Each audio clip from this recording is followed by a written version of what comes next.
Hey guys, today I'll show you a zombie horror TV series named The Walking Dead World Beyond, Season 1. Spoilers ahead, watch out and take care.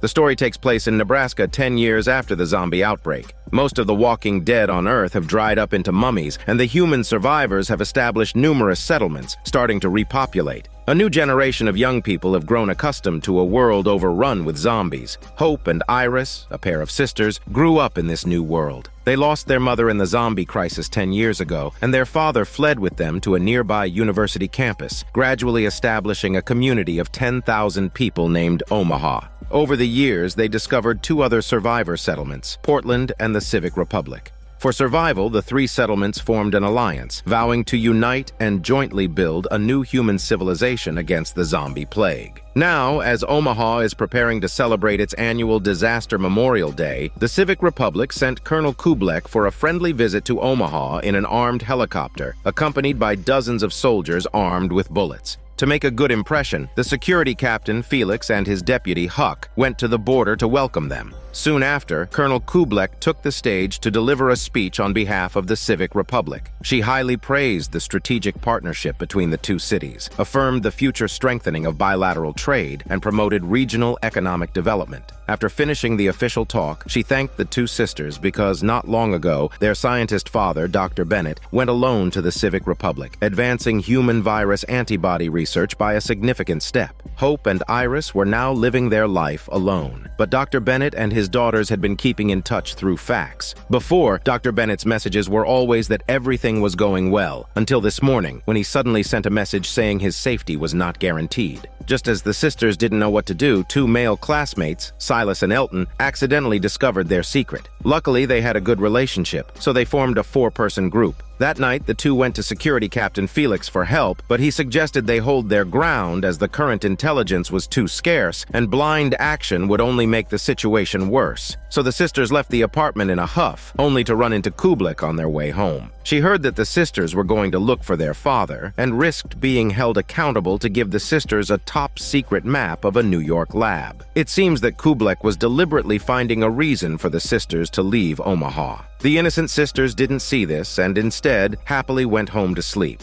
When they woke up, they received bad news from their father again. Dr. Bennett told them that the situation in the lab had worsened again and that he was going to seek help. He also asked the sisters to keep it a secret and not to tell the committee and Felix about his situation. With no choice, the sisters had to discuss it with the other two friends. The four young people reached a deal, packed their bags, and left Omaha through the back door, preparing to make a 1,000-kilometer journey on foot for a daring rescue mission. On the journey to save their father, Hope once again reminisces about the night the disaster first occurred 10 years ago. That day, she and her mother got into an argument with a pregnant woman over a car. The woman, in her heightened emotional state, shot and killed Hope's mother. Seeing her mother fall into a pool of blood, young Hope picked up the gun and killed the woman in return. This incident gradually led to Hope growing into a tough young woman. After a night's journey, the trio finally encountered a real zombie. Iris was the first to charge at it with a spear, wanting to set an example for the others. As she clumsily jabbed at it with her spear while repeating Felix's combat tips from class, she aimed for the zombie's head. Unfortunately, her aim was off, and the spear got stuck in the zombie's neck. But Felix had also taught them a backup plan for failed attacks, targeting the zombie's private and smelly part. But Iris was too weak to knock the zombie down after several attempts. After a struggle, Iris finally managed to push the zombie into a ditch using her weight advantage, but she lost her balance and fell in as well. The others, worried about Iris's safety, quickly jumped in after her. Up close, they found that the zombie had been pinned under a dead tree by Iris and was incapacitated.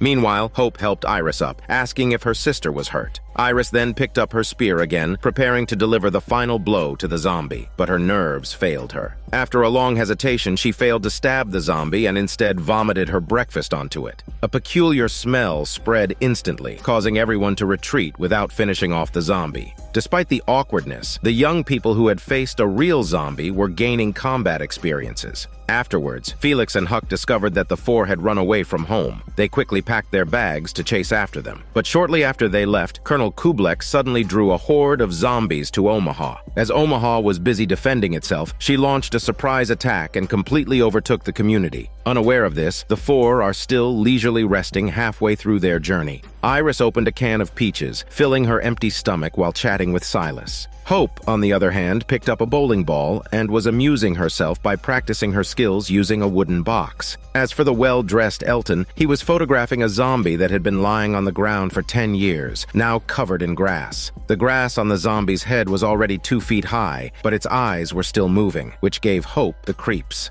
Silas, thinking Hope was interested in science, began to share his views on the apocalypse. He said that dinosaurs probably existed on Earth for 200 million years and took 500,000 years to go extinct. By this logic, humans, having only existed for 500,000 years, probably have only 15 years left. In 15 years, everyone will be completely extinct. Just then, Iris, who was peering through her telescope, suddenly cried out. She could see plumes of black smoke ahead, which looked like the fire inferno described in geography books. It was said that these flames had been burning for a decade. Survivors often referred to it as the Fire of Judgment Day from the Old Testament. Of course, some people like Elton believed in the scientific explanation that the place where the fire started was probably a tire disposal center before the apocalypse. Thousands of tons of burning rubber would attract nearby zombies, who would feed the fire, allowing it to burn non-stop for a decade. Curious to find out the truth, the group decided to continue their journey. As they neared the fire inferno, they walked a few more kilometers and encountered a withered zombie slumped in a sun lounger.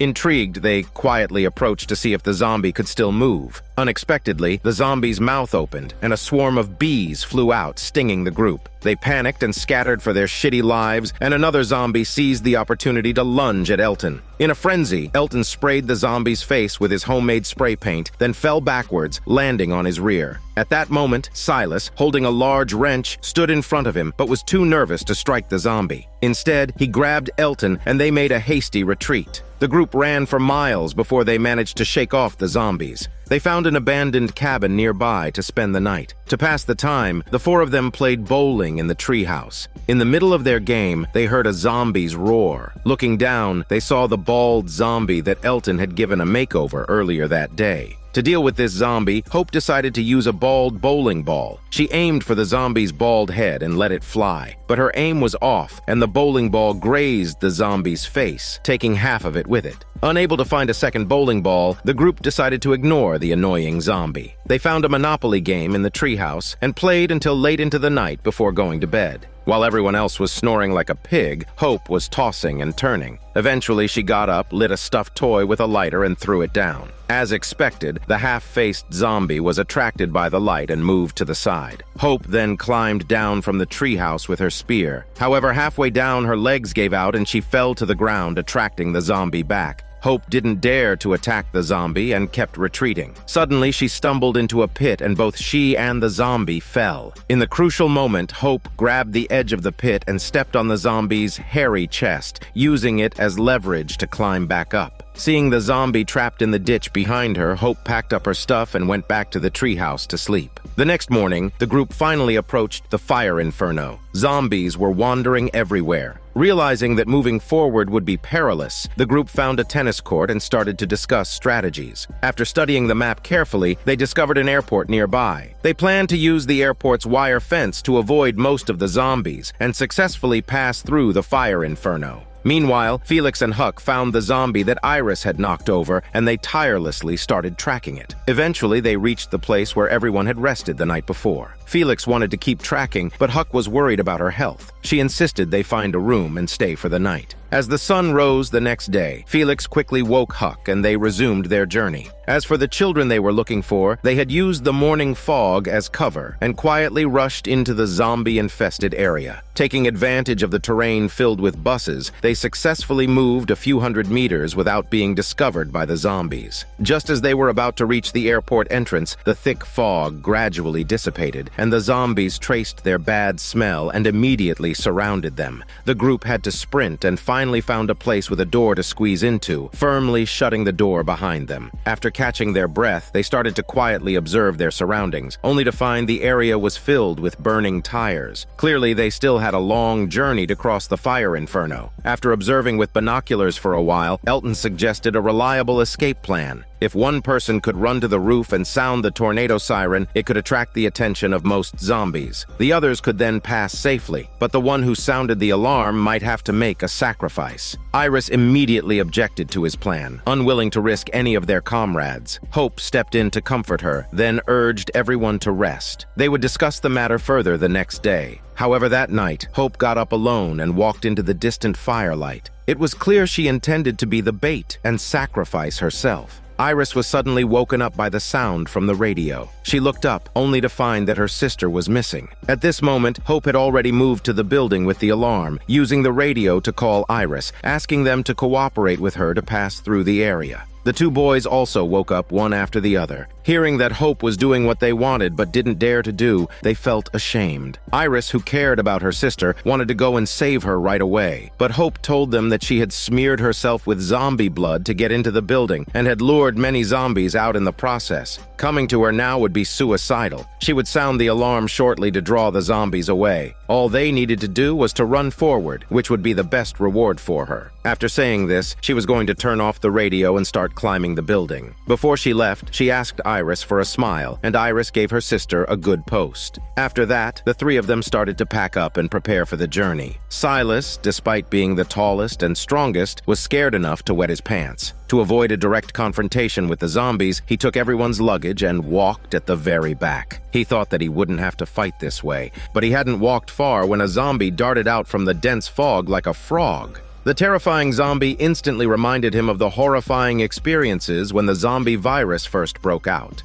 Silas instinctively knocked it down and was about to kill it with a wrench from his backpack. Iris and Elton, not seeing Silas for a while, quickly came back to look for him and happened to see this scene. Due to the tight schedule, the three tacitly did not mention it and ran into an office to catch their breath. Seeing that everything in the office was normal, Iris suggested that everyone spread out and look for useful things. Soon, Elton found a wooden door that would not open and called the strong Silas to help. Silas charged at it with all his strength. Unexpectedly, the door opened at that moment, and everyone retreated in fear. They then realized it was not a zombie, but Felix and Huck, who had followed their trail and caught up with them. Seeing the familiar adults, Iris was overjoyed and quickly threw her heavy body into Felix's arms. With one glance, Felix noticed that the girl Hope was missing. Iris had to honestly tell him that her sister had risked climbing to the roof of the building to sound the alarm and draw away the zombies on the road ahead. Felix was anxious and wanted to run over to rescue her with Iris, but Iris refused Felix's proposal. She believed that if everyone went to find Hope, it would not only ruin Hope's plan, but also possibly endanger her. Felix wanted to argue, but Huck, who had already calmly observed the situation outside, expressed support for Iris's proposal. As for Hope, she began a difficult climb towards the rooftop, pursued by zombies. Just as she was about to reach the top, she was blocked by a zombie. Hope quickly closed the battered door in front of her, but the poor quality of the door meant that it was smashed open by the zombie with a loud bang. The zombie extended its turtle head, intending to bite Hope. Having no other choice, Hope had to scramble upwards, finally leaving the zombie behind and reaching the rooftop, locking the pursuing zombie inside. She then found a rusted alarm, but the handle of the alarm was broken due to disrepair. The unfortunate Hope had to play the role of a temporary handyman and started to disassemble the mechanical alarm. As for the others, they waited quietly in the room for Hope's message. Silas started to feel unwell. He hid in a corner, constantly doubting his ability to make it out, feeling that he should not have followed the group and become a burden.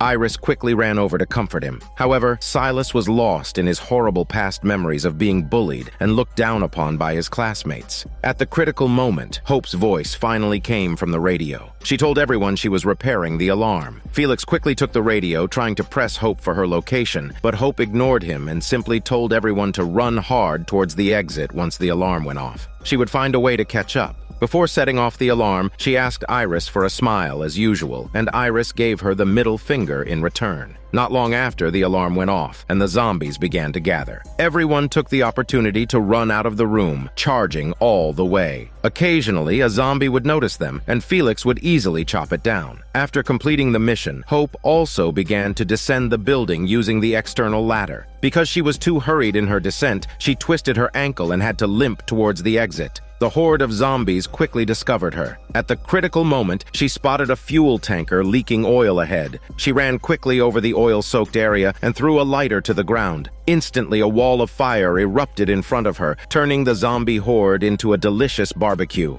After running some distance, she finally saw Iris waiting for her ahead. She was about to greet her when two half-burned zombies suddenly pounced on her sexy body. Hope, without a weapon at hand, instinctively kicked away but ended up falling to the ground and couldn't get up for a while. At this critical moment, Iris exploded with power. She was seen holding a spear, single-handedly holding off two zombies, and then with a precise thrust, she blew one zombie's head off. But the other zombie took the opportunity to knock her down. Just as Iris was in a dire situation, Hope struggled to get up, picked up her spear, and saved her sister at the last moment. The sisters held each other up and managed to catch up with the others. Silas stared blankly as they emerged from the thick fog, his mind flashing with memories of his time with the two sisters. Just then, a pile of tires suddenly began to slide, threatening to block their only escape route. Without a second thought, Silas stretched out his hands to brace the wire fence, buying time for everyone to escape. After everyone had passed through the corridor, he let the tires fall, blocking the road and stopping the pursuing zombie horde. The group successfully navigated through Fire Inferno and set up camp by a scenic lakeside. At this point, Felix brought up the matter of returning home again. Unfortunately, the four young people, after their harrowing experiences, were even more determined to save Dr. Bennett. Left with no choice, Huck and Felix could only do their best to stay with them, protecting the young ones who were oblivious to the dangers of the world.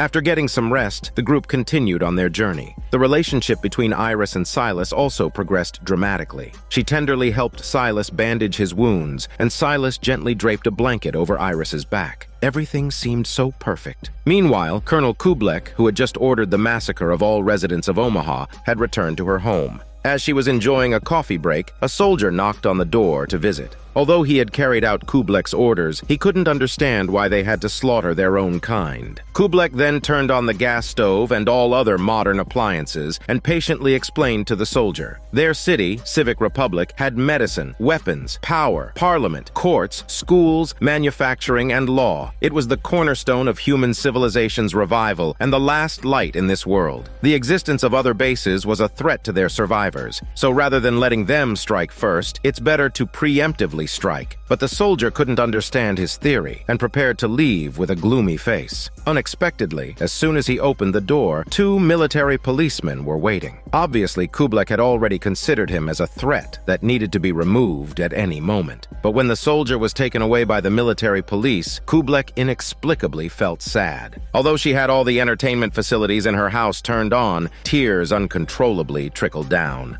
On the other side, the group was making their way to New York. They chatted leisurely as they walked, while Felix and Huck trailed behind. After considerable discussion, they both noticed that Elton communicated less with the other three. Perhaps they could persuade the group to return home by approaching him first. Just then, a dark cloud drifted overhead. To escape the approaching storm, they hurriedly took shelter in the abandoned high school. Iris looked at the photos of classmates left in the classrooms, images of pre-apocalypse school life flooding her mind. Unfortunately, 10 years had passed, and the school was now in ruins, looking more like a junkyard with ivies taking all over the walls. Unable to bear seeing the young people wallowing in nostalgia, Felix stepped up and instructed everyone to split into pairs and search for useful items. They had to take advantage of the storm to collect some drinking water. Huck saw this as an opportunity and paired up with Hope, trying to persuade her to change her mind during their search. But Hope was obviously annoyed by her incessant chatter. Over the years, the relationship between Hope and Dr. Bennett had been strained. Dr. Bennett was always immersed in his research, so the quirky Hope created a stink bomb, hoping to attract her father's attention. Dr. Bennett applauded Hope instead of reprimanding her, calling her his best child. He even discussed the formula of the stink bomb with her.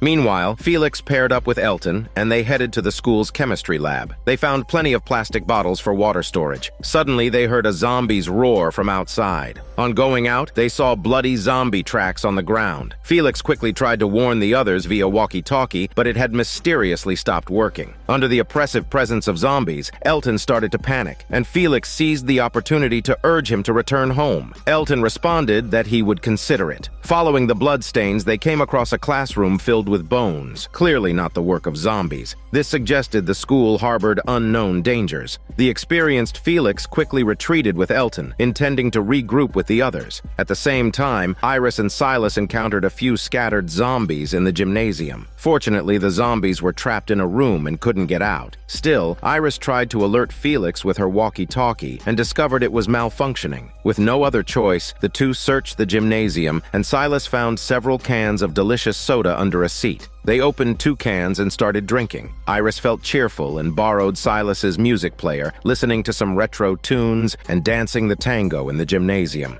Before long, Felix and Elton found their way to the spot, but the iron door was jammed shut and they couldn't open it. The other exit was blocked by zombies, leaving them no option but to remain there for the time being. Felix told them that he would find a way to bypass the zombies and help them open the door. Meanwhile, Huck and Hope had located the school's food storehouse, but there was a grotesque zombie with a broken leg inside. Huck arranged for Hope to gather food quickly while they took up their spear to dispatch the zombie. At the same time, there were sudden pounding sounds from a small door in the gymnasium. Unaware of the unknown risks, Iris and her companion were forced to open the door, allowing the zombie inside to enter. They seized the opportunity to slip behind it and finally escaped the gymnasium. Following this path, they arrived at the basement. There, they found a flare and began exploring the basement with its light. Unexpectedly, the number of zombies in the basement far exceeded their expectations. They had to fight and retreat simultaneously, using the basement's iron doors to isolate the zombies.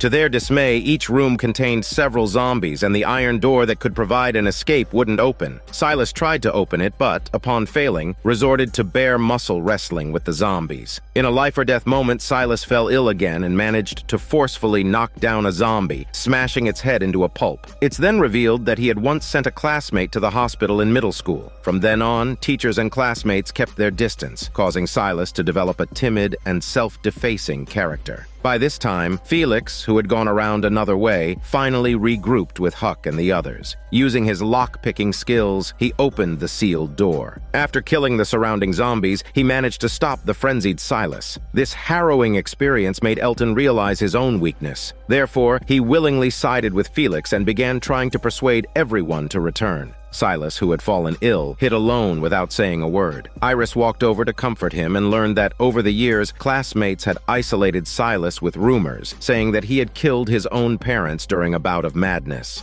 Iris didn't believe these rumors. So far, Silas had saved Iris twice, and she was more willing to believe his side of the story. By now, the storm had passed outside. At Felix's suggestion, everyone packed up to continue their journey. Before they set off, Elton volunteered to take a group photo as a memento of their school adventure. Since the onset of the zombie apocalypse, the once bustling Mississippi River Bridge is now nothing more than a desolate ruin. Ships abandoned and submerged are scattered across both banks of the river. For this group of survivors to cross the vast Mississippi, they need to build a new boat themselves. Iris quickly noticed a number of discarded blue barrels by the riverbank. With some planks and ropes, they could build a boat capable of crossing the river. To gather enough materials, they ventured into a nearby abandoned warehouse, finding plenty of ropes and fan blades that could serve as propellers. Elton spotted a skeleton wearing a checkered shirt. This sight involuntarily stirred memories of the afternoon right before the disaster. His father and pregnant mother were explaining the history of dinosaur extinction to him. Little did he know that a mere decade later, humans would be the endangered species. Even more, he never anticipated that his mother, who left for work shortly afterwards, would encounter Hope and her mother, and ultimately die at Hope's hands.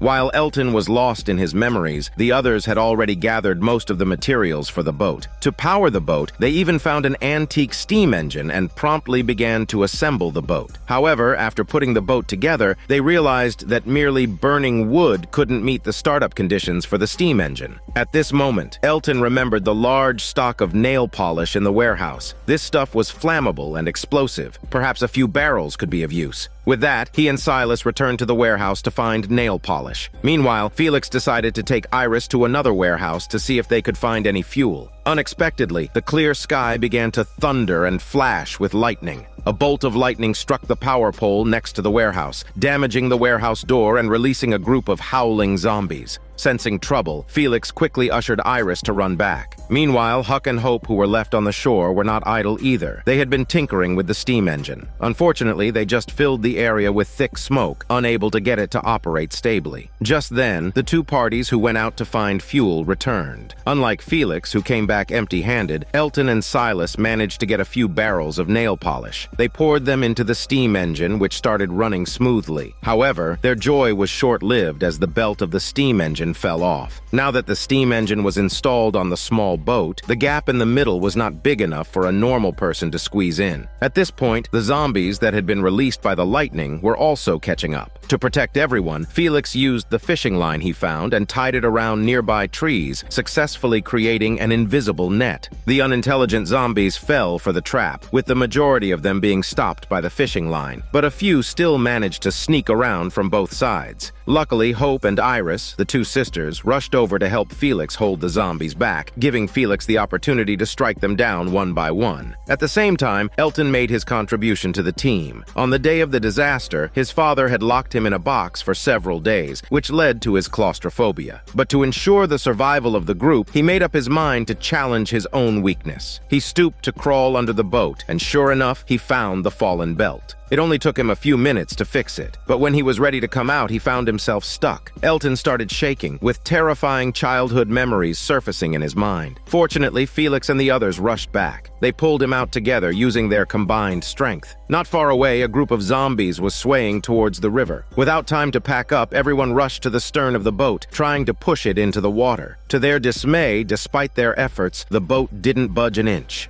Seeing the zombies about to arrive, the desperate Hope suggested abandoning the boat and running for their shitty lives. At this critical moment, the experienced Felix steadied the group. He found a long plank of wood to move the boat. As the sun set, bathing everyone's faces in red light, they finally allowed themselves to smile. Not long after, everyone reached the opposite shore. They found a place with wire fencing on the shore, set up camp, and lit a bonfire. Huck decided to scout around while the surroundings were quiet. She told everyone that she would be back in 48 hours and that they shouldn't worry about her. Elton, on the other hand, was immersed in his past, staring at his family photo album all night. Hope came over to comfort him, but when she saw a photo of Elton's mother, she was shocked. It turns out the pregnant woman she had killed on the day of the disaster was Elton's mother. Suddenly, a young man emerged from the forest by the river. As soon as he appeared, he brandished a tree branch and confronted the others. Felix stealthily approached him from behind, quickly diffusing the potential conflict. The young man introduced himself as Percy, a once wealthy and carefree individual whose life turned tragic after the disaster. His heartfelt speech touched Iris and her sister, who shared their collected canned food with him. While Percy was wolfing down the food, he expressed his gratitude and mentioned he used to have a car, which was unfortunately stolen by two other survivors. He proposed that if the group helped him retrieve the car, he could drive them anywhere. The group, who were in need of transportation, were convinced. Early the next day, they packed up and headed towards the town mentioned by Percy. As soon as they entered the town, they saw the truck. They stealthily moved closer, only to discover the thief who had robbed Percy lying in the driver's seat, clearly dead. Percy and Felix moved the body, but they couldn't find the car keys. Percy informed the group that the thief had a partner who lived in a nearby building. They must have fought, and the partner likely had the keys. With that, Percy charged towards the building. Felix left the three of them to guard the car, while he and the rest secretly followed Percy.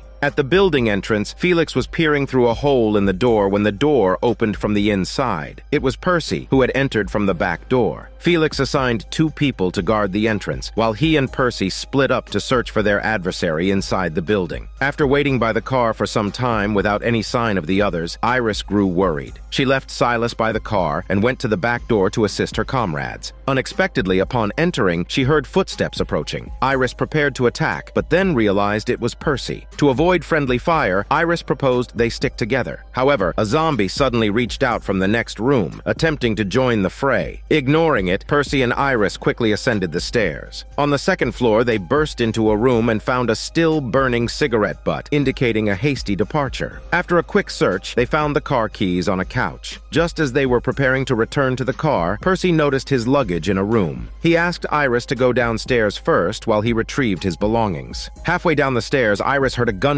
from the second floor. She rushed back, only to find Percy gone and his luggage filled with newspapers. Realizing she'd been tricked, she grabbed her spear and began searching for Percy. She heard a noise from the bathroom, pushed the door open, and found a shriveled zombie lying in the bathtub. Meanwhile, Silas, who was guarding the car, hadn't noticed the driver lying on the ground had slowly stood up. He swiftly took everyone's luggage, jumped into the car, and started it quickly. Silas immediately gave chase, wrench in hand. Hope reacted the fastest and immediately followed. At the same time, Felix was cautiously clearing the zombies along the way, but had yet to notice that Percy had jumped onto another building and was making his escape across the rooftops. Iris heard the commotion outside and quickly gave chase as well, but she wasn't familiar with the terrain, and after a few steps, she stepped into thin air and fell into a nearby container. Meanwhile, Percy made it into the back alley and onto his partner's car. The fallen Iris found the container filled not only with garbage, but also several hungry zombies. Knowing she was outnumbered, she quickly called for help over the radio. The group rushed to her aid, attempting to pry open the lock on the container. However, the noise they had made earlier had attracted a horde of zombies, blocking their path. Just when all hope seemed to be lost, Percy and the driver surprisingly returned. Their military truck easily crushed through the zombie horde, allowing the group to make a successful escape. They returned to the banks of the Mississippi River. Felix and the others were furious, promptly disarming Percy and the driver, forcing them to raise their hands and lie down to confess their deeds. But Percy and his driver uncle argued that if they hadn't turned back to save them, they would have been zombie food. Thus, the two groups decided to let bygones be bygones and sat down together again. Percy's uncle even performed some magic tricks for everyone. Before the apocalypse, that had been his profession for a living. After the apocalypse, they had turned to con artistry for survival. After discussion, the uncle and nephew agreed to give the group a ride. Everyone relaxed a bit. When everyone had dispersed, Felix approached Percy's uncle, wanting to have a chat. But the uncle looked suspiciously at the three-ring symbol on Felix's jacket, asking what it represented. Felix explained it was unique to the community of Omaha, but the uncle looked skeptical. He walked to the car and tore off a portion of the cover, revealing the same three-ring symbol. He told Felix that organizations with this symbol have many military trucks and even armed helicopters. This car came from a man in a black uniform sporting the same symbol. Felix remained silent. Left with no choice, the uncle asked if Felix could help them if they encountered a threat from the black uniformed army. This time, Felix gave an affirmative answer. Hearing Felix's assurance, the uncle finally relaxed, agreeing to take them to the ends of the earth. In the evening, the uncle and nephew performed a shadow puppet show they had created for everyone, inciting a wave of nostalgia among the group. On the eve of the zombie apocalypse, Huck, an elite soldier of the Marine Corps, was in a club, performing a blindfolded dart throw for her comrades. She held her breath, and with a whoosh, the dart accurately hit the bullseye, triggering cheers from the male comrades. Yet Huck, indifferent to the cheers, ordered some beer, favoring only her scar-faced companion. As the two of them were getting high and dry, news of the sudden outbreak of the zombie crisis was broadcast on TV. Immediately following, an emergency alarm resounded through the military camp. As usual, the commanding officer gave an impassioned speech to boost the soldiers' morale. However, at the end of his speech, he seriously warned everyone to protect themselves first and foremost, and to open fire at any creature that threatened their safety. Later, Huck and her colleagues entered a building. Before long, they encountered two staggering zombies. After several gunshots, the zombies did not fall as expected. Huck took the initiative, shooting them in the head, and managed to take them down just before they could approach her. Realizing their weakness was similar to what she had seen in Daniel C.C. zombie movies, she reminded her comrades to aim for the head. She also lowered the night vision device on her helmet. Through the temperature difference between zombies and humans, she and her comrades easily killed zombies mixed in the chaotic crowd and brought the survivors back to the base. It was then that they discovered that most of the comrades who had been laughing and talking before they set off had been slaughtered. The commanding officer delivered the latest orders to indiscriminately kill all living things in the city. Previously, due to the inability to distinguish between zombies and civilians, the casualties among the soldiers had been too severe. Under the command of the officer, the soldiers reluctantly raised their guns, aiming at the survivors they had just rescued. But just as the officer gave the order to fire, Huck suddenly kicked over the circuit breaker. As the base plunged into darkness, her submachine gun suddenly flared up. In an instant, the commanding officer and the shooting soldiers all met their ends. After the incident, Huck then discarded her military uniform, entered the University of Omaha, and became a respected civilian. However, even after 10 years, the terrifying memories of that night still haunted her. On this day, Huck, who was out on a scouting mission, awoke from yet another nightmare. She packed up her guns and ammunition and set off back home. Not long after, she found a pair of new military boots and a strange medal next to a corpse. As she touched the medal, she seemed to realize something. After packing up, she continued onwards, only to spot her companion's truck up ahead. And thus, the team searching for Dr. Bennett was once again at full strength. After several hours of driving, they finally found a warehouse to take shelter in. Huck pulled out the military boots she had just confiscated and tossed them to Silas as a gift. Silas was thrilled and clutched the boots as if he had found treasure. In need of fuel, the uncle and nephew duo led the group to the supply point in the Civic Republic. They split up to search for fuel. This time, Huck was paired with Hope. The interior of the building was too dark, and Hope was accidentally taken hostage by an injured soldier. Worried about Hope's safety, Huck first put away her gun and raised her hands, intending to negotiate with the soldier. She saw the bite wound on the soldier's leg and realized he had been bitten by a zombie. She immediately told him that his thigh was vulnerable to the virus, which was racing towards his brain. The only way to save his life was to amputate the injured leg immediately. Seeing Huck's professional demeanor, the soldier actually pushed Hope away and allowed Huck to inspect his wound. But unexpectedly, Huck moved closer, snatched the gun with one hand, and controlled the soldier's throat with the other, shooting him dead as shit. Hope was terrified and started crying. Huck took this opportunity to teach Hope that the soldier had been infected and was beyond saving. But to keep Hope safe, she had to deceive him into thinking there was a sliver of hope. This was the harsh reality of their world. On the other hand, Felix and his uncle had found the stored fuel, and the uncle had also found a book of encrypted data left by the Civic Republic. Considering the potential return of the Civic Republic soldiers, everyone didn't hesitate and immediately packed up and left.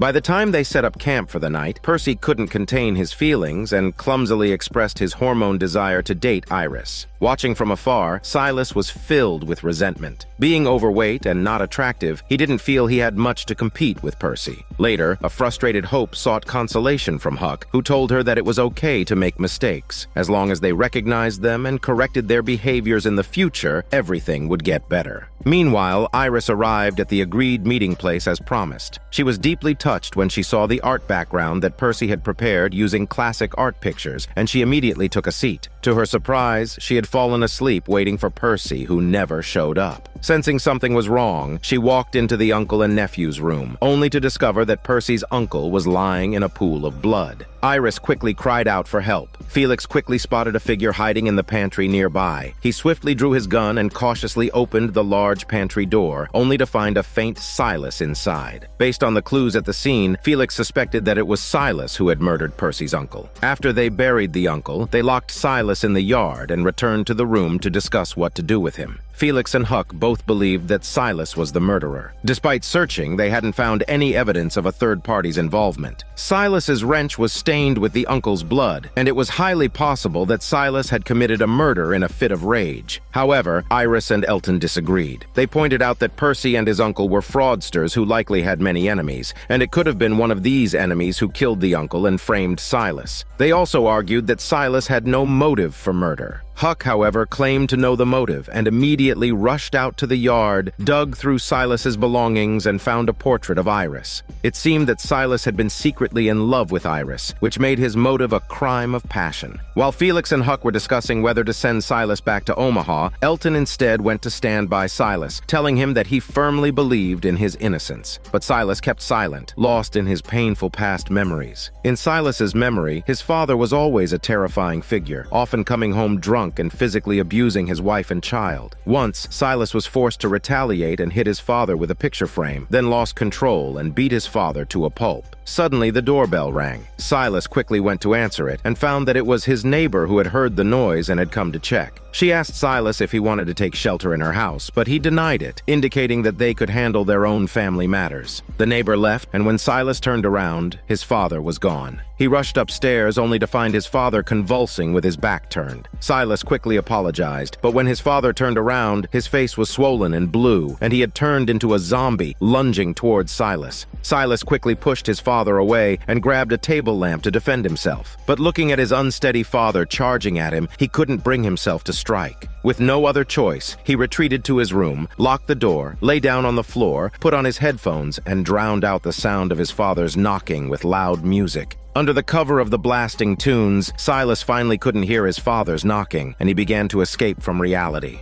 As the last of the tape's recording faded, Silas slowly picked himself back up. He pressed his ear against the door, trying to listen for any movement downstairs. Soon enough, he heard the sound of a key unlocking the door. Obviously, it was his mother returning home. Silas hurriedly flung open the door and rushed down, but the zombified father was one step ahead, entangling himself with his wife, eager to get a taste of her skinny muscles. Instinctively, Silas charged and pulled his father away. As a result, his father tried to bite him. Silas found himself in a standoff with his father, the two wrestling their muscles with each other. After a few minutes, Silas managed to overpower his father due to his larger size and pinned him to the ground. But the father had no intention of stopping. Silas had no choice but to lift his head and repeatedly slam it onto the floor, only stopping when his father's head was smashed into a pile of mashed potato. Staring at his own hands covered in blood, Silas turned to his mother for help in a panic. But to his horror, he found that his mother was looking at him with fear in her eyes. She saw him as a monster. The mistrust from his own kin was the demon that had been buried deep in Silas's heart. Recently, he had finally made real friends, but today, he once again found himself the target of suspicion.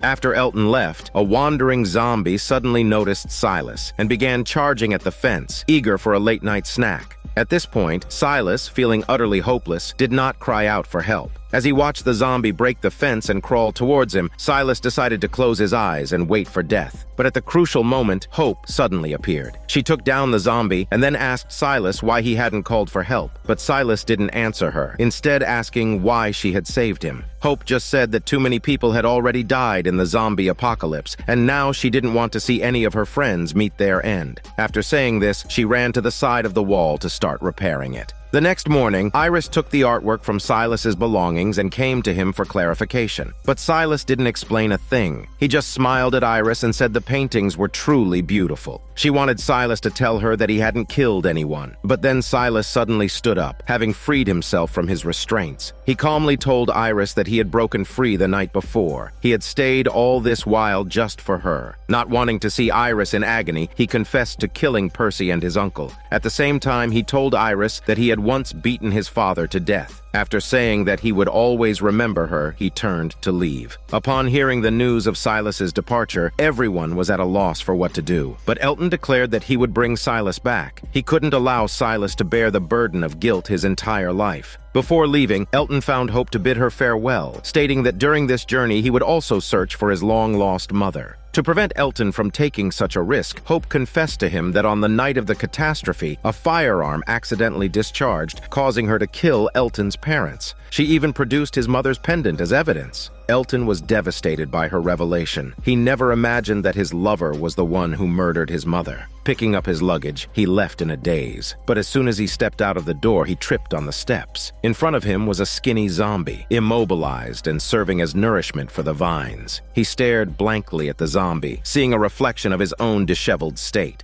Meanwhile, Silas, who had ventured out on his own, inevitably faced an attacking zombie. Surprisingly, he was not a chicken boy anymore. He casually picked up a wooden stick and smashed its head with one swing. Afterwards, he discarded his Walkman and without looking back, walked into the wilderness. Within the team, the real traitor finally began to surface. While on a scouting mission earlier, Huck had secretly met with Colonel Kublik from the Civic Republic. The two seemed to have a deep connection. The scene then shifts back to Elton on a solo adventure. Still unable to accept the real cause of his mother's death, he ran away and found a secluded place to clear his mind. He pulled out a book his mother had left him. Over the years, whenever he was upset, reading this book always soothed his mind. But now, the more he read, the more agitated he became. In a fit of frustration, he started tearing out the pages and throwing them away. Seeing his mother's gift to him scattering in the wind, he regretted his actions. He hastily picked up his belongings and chased after the pages. Coincidentally, one of the pages landed in a puddle of fresh blood, indicating that a human was injured. So Elton followed the trail of blood. Halfway through his pursuit, a zombie suddenly sprang out. Just as Elton prepared to fight back, the zombie fell down. Then, Percy emerged from behind, clutching a dagger and interrogating Elton suspiciously about how he found him. But he soon fainted due to blood loss. Elton managed to bandage him, but the fresh blood attracted more zombies. With no other option, Elton began to run, dragging Percy with him. After several hundred meters, he realized it was impossible to outrun zombies while dragging a person. Rather than exhausting himself, he decided it was better to fight while he still had strength. Faced with a pack of 4 zombies, Elton charged in, armed only with a roll of fishing line.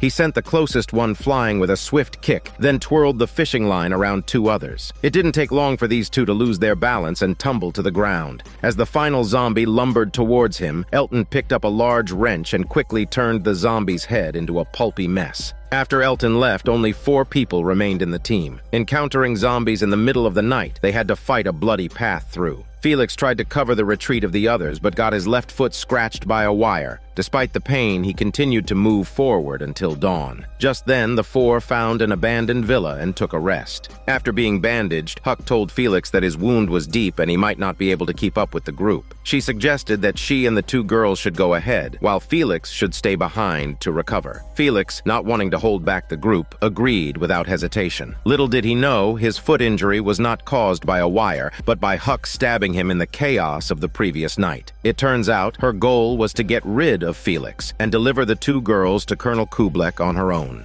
Upon hearing Huck's plan to abandon Felix, Iris disagreed, arguing with Huck. Seeing Huck's insistence, Iris started to doubt Huck's true intentions, and soon she shared her suspicions with her sister Hope. Unexpectedly, Hope pledged her trust in Huck, who had once saved her life. Hope's reaction left Iris unable to comprehend Hope's line of thinking, and the 2 parted on bad terms. At midnight, Hope secretly packed her things and went to find Huck. She told her that Iris would never abandon Felix and that she had decided to leave on her own. In order to reach New York faster, she decided to team up with Huck and leave first. At this moment, Huck was worrying about how to deceive the sisters, but seeing Hope volunteer herself, she immediately agreed. She planned to deliver Hope to Colonel Kublek first and deal with Iris later. Unexpectedly, halfway through their journey, the walkie-talkie in Huck's bag suddenly rang. Huck quickly excused herself to the bathroom and walked far away before opening the walkie-talkie. Soon, Elton's voice came through. He assumed that Felix and Huck were together and told them that he had found the missing Percy. Huck quickly asked for their location. Innocent Elton didn't think twice and told her. As soon as Elton spoke, Percy rushed over and turned off the walkie-talkie. He painfully revealed that it was Huck who had attacked him and his uncle that night. At this point, Huck felt like she had the upper hand. She led Hope along with laughter, completely oblivious to the fact that Hope was not so naive as she thought. In fact, even before Iris started suspecting Huck, Hope had already cracked the code Huck used to make outside contact. She deliberately quarreled with Iris to create an excuse to lure Huck out.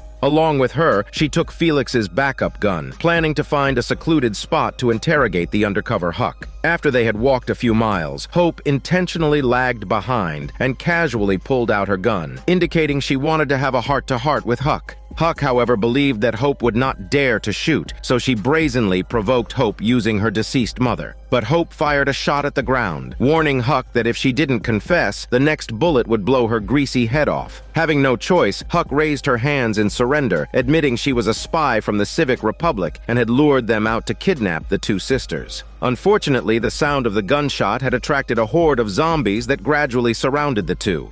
As the zombies drew nearer, their tension increased. Finally, Hope could not help but shoot a zombie. Huck told her that they must use cold weapons to deal with zombies, as continuous gunfire would only attract more. They were all going to be doomed if this happened. As she spoke, she already pulled out her weapon and began attacking the surrounding zombies. Hope had to put away her gun and fight alongside Huck. After a tough battle, they finally eliminated all the zombies. Huck seemed to have an epiphany and told her the truth that the person who sent the distress message to the 2 sisters in the beginning was not their father, Dr. Bennett, but Huck herself. She did so just to make them leave Omaha voluntarily. What's more, Huck attacked Percy and his uncle because if they continued to follow the route on the map, they would soon enter the territory of the Civic Republic. According to the rules, anyone who discovered the Civic Republic would be killed on the spot. She did this just to save everyone's lives. Hope was shocked by the revelation. She questioned Huck as to why the Civic Republic had chosen her. Huck looked at Hope, sizing her up and down before telling her that she could easily decipher the code of the Civic Republic. She believed that a genius like Hope should be at the forefront of human revival. That's why she made every effort to bring them out from Omaha. Now, she has arranged a helicopter miles away. Once Hope gets on the helicopter, she can go directly to New York to reunite with her father. As it was getting dark, they needed to find a room to rest first. On the other side, Iris and Felix had also noticed that Huck and Hope had snuck off in the middle of the night. Hope had even stolen Felix's handgun. Iris recalled her conversation with Hope from last night and realized that Hope seemed to have known that Huck was a mole. Her sudden departure with Huck was likely deliberate. To confirm Iris's suspicion, they entered Huck's room, only to discover shelves full of medications. If Huck had given Felix these medications sooner, he would likely have been much better by now. Iris rushed to get the medications to treat Felix. Once Felix regained his mobility, they fixed the car left by Percy. They started the car and began to follow in the direction Hope had left. Huck and Hope were resting in an old building when suddenly the roar of a car engine came from the street. Huck quickly extinguished the room light, but the car slowly stopped at the front door. Realizing she had been exposed, Huck had no choice but to pretend to be surprised and walked out to greet them. However, Iris immediately confronted Huck for pretending not to know about the medications. Huck explained that it was all a misunderstanding. Now that the truck was fixed, they could all set off again. She then pretended not to care and asked Felix for the car keys, saying she wanted to help Felix and Iris bring their luggage back. Felix motioned for Huck to come get the keys. As soon as she got the keys, Felix took away her handgun and pointed it at Huck, initiating another confession session. Huck had no choice but to reveal her true identity again. Seeing his most trusted companion turn out to be a mole for the Civic Republic, Felix was stunned. Huck quickly disarmed Felix, and the two began to grapple. A few moves later, the lamp in the hallway accidentally fell, setting the villa on fire. Iris and Hope quickly ran to the door, but Felix and Huck were locked in their battle, oblivious to the raging fire around them. They wrestled their muscles from the living room to the kitchen, then out into the yard. Hope took out her gun, but they were too close, and she hesitated to shoot after aiming for a while. At this moment, several zombies were attracted and rushed over. Iris quickly picked up a spear to block them, while Hope attached a silencer to her gun and started shooting at the approaching zombies. Later, Huck gained the upper hand. Just as she was about to finish Felix off, Hope removed her silencer and fired a shot into the sky. She then turned the gun on herself, causing Huck to freeze and reluctantly withdrew. Hope then told her she would willingly go back to the Civic Republic, but Huck and the Civic Republic must stop pursuing Felix and Iris. If Huck refused, Hope would shoot herself. Huck had no choice but to agree, and then drove away with Hope.